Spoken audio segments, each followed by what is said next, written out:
Adriana Ugarte, protagonista de Parot, estamos aquí presentándola para Televisión Española, ya después de un año del estreno de Amazon, llega ya en abierto. ¿Qué tal? ¿Cómo estás? Con muchas ganas y con mucha ilusión. La verdad, me apetece mucho ver capítulos de 60 minutos. Eso es verdad. Sí, eso mola.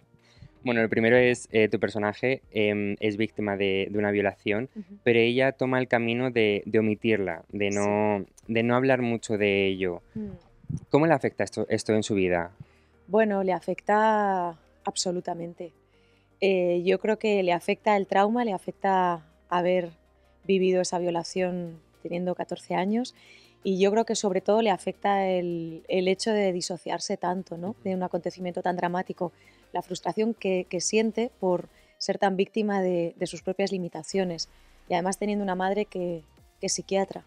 Entonces, bueno, esto la atormenta. Entonces, sí, toma la vía de volverse un ser hermético que se aleja de sus emociones y que sirve al Estado y nada más que al Estado, ¿no? A ella dejó de servirse hace mucho tiempo. Em, Después del tiempo ya que hace que grabaste la serie y todo lo que Sí, te documentaste para este personaje, sí.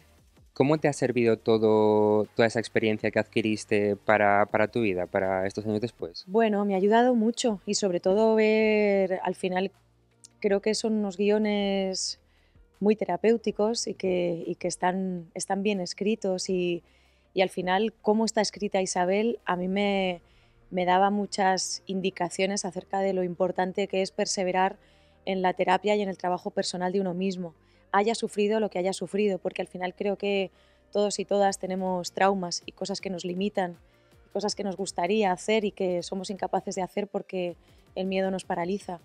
Así que al final asomarte a la vida de Isabel, una mujer que sufre tanto y que es incapaz de disfrutar de lo más elemental, pues yo creo que te da esperanza. Hace un año cuando hablábamos de esta serie, tú me comentaste que estábamos empezando a pasar, a ver cómo los tiempos de la vergüenza en las víctimas se disipaban y empezaba como el tiempo de la escucha y de la legislación a raíz de todos los relatos que han ido surgiendo. Yo creo que En sí. todo este año, ¿tú has visto algún cambio significativo? Bueno, sobre todo desde los medios, ¿no? Creo que hay muchísima más voz, ya no solo al- a la importancia que se le da al ámbito del abuso, sea cual sea la magnitud, Ujú. porque es verdad que antes sucedía que, bueno, que si ya era una violación estaba más regulada, ¿no? Pero abusos que entendemos como menores, que psicológicamente, cuyo impacto no es menor, estaban mucho más silenciados, creo que ahora se les da mucha más cabida. Y esto es importante, ¿no? Cualquier tipo de insinuación no deseada, cualquier sensación que uno pueda tener de que se le está poniendo en una situación incómoda, cualquier a- abuso de poder que se ejerza y que esto sucede mucho en el ámbito de la oficina, es decir, en el ámbito del trabajo, en el ámbito médico, cuando una va de Ujú. paciente, en el ámbito psicológico, cuando nos referimos a la recepción de medicina de tipo mental, ¿no? Al final son muchos ámbitos en los que cualquier ser humano puede sentirse muy vulnerable y está a merced de un profesional y creo que se necesita al menos esta conciencia, ¿no? Por parte de todos de que hay que pensarse dos veces Claro. cuando uno va a hacerse el gracioso. Mm. Sí, Bueno, cuando se estrenó la serie en Amazon, se generó una pequeña polémica en redes sociales relativa que muchas veces se da para tener conflictos muy grandes en personajes femeninos, se llega al recurso de la violación. ujú.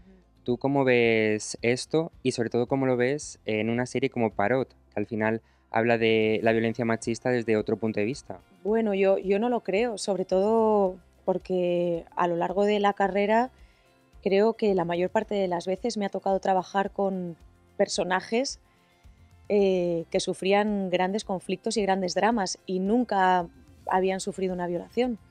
Así que creo que, bueno, en mi experiencia, ese argumento como que no se justifica. Yo no lo justificaría. Es verdad que como espectador puede pasar que vivimos unos tiempos en los que, de hecho, como decíamos, se está alumbrando más, se está Claro, se dando habla más más de voz ello, a ¿no? esto y en la ficción Claro, también está sucediendo. exacto. Entonces, creo que al final están coincidiendo muchos proyectos en los que las violaciones están servidas. Entonces, bueno, pues es una temática dura, es una temática cruda y uno como espectador pues puede sentirse dañado, ¿no? Y puede querer ver otras cosas, pero también creo que es una temática necesaria porque sigue sucediendo. Entonces creo que al final la ficción ha de tener un papel reformador y concienciador. Entonces creo que nunca está de más insistir en cosas que son tan graves y que son tan importantes como estas. De todas formas, es cierto que Poirot tiene como desencadenante la violación de tu personaje cuando es adolescente, pero realmente la serie habla de la luz de gas, habla de una violencia que no solemos ver ni en medios ni en ficción.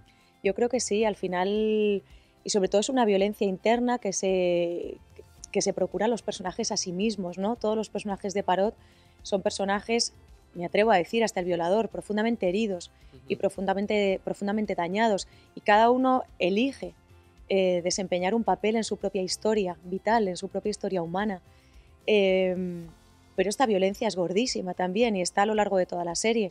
Y luego es una serie que es un thriller, y es un thriller que al final te tiene enganchadísimo, ¿no? Y te tiene con los nervios a flor de piel, porque yo creo que estás ahí haciendo una constante lotería entre si el mono es este o el mono, Eso es verdad, o el mono sí. es aquel, ¿no? Y a mí me han llegado, o sea, amigas a lo mejor diciendo, ya sé quién es el mono es no sé quién, y tú, ¡ay, Dios mío! ¡Qué lejos estás! Este no es el mono. Entonces, bueno, creo que al final es una serie que tiene muchos ingredientes y no nos estamos recreando constantemente la violación, pero creo que sí se relata de una manera fidedigna, y esto es importante para no pecar así como de superficialidad en un tema que es tan gordo y tan importante. Y al final, sobre todo, se incide desde el punto de vista emocional en el residuo que te deja un trauma no tratado. Y ya, Adriana, para terminar, la serie se estrenó en Amazon, como hemos dicho, ahora llega un año después a RTV. Estamos viendo como un cambio en las ventanas de exhibición, que muchas veces las vemos primero en plataforma Sí. y luego ya en abierto. Sí. Tú, como profesional de este medio, ¿cómo lo valoras? Bueno, yo me adapto porque es lo que dictaminan estos tiempos. Imagino, yo siempre confío en que si los profesionales que han elaborado el producto han decidido que el orden sea así, pues será por algo. No sé si es más positivo o menos positivo, o no sé muy bien qué lo mueve, ¿no? Qué mueve que este orden sea así, pero bueno, es que imagino, quiero confiar en que va a ser muy positivo y en que al final vamos a poder disfrutar de una serie en un formato de 60 minutos. Entonces, quien se haya quedado con ganas de más en el formato de Amazon puede profundizar, ¿no? y explorar en los personajes, en la historia, en la trama. Creo que siempre es positivo, ¿no? Poder avanzar un poco más en la historia. Pues nada, esto es todo, Adriana. Ha sido un auténtico placer volver a hablar Igualmente. contigo. Muchas gracias.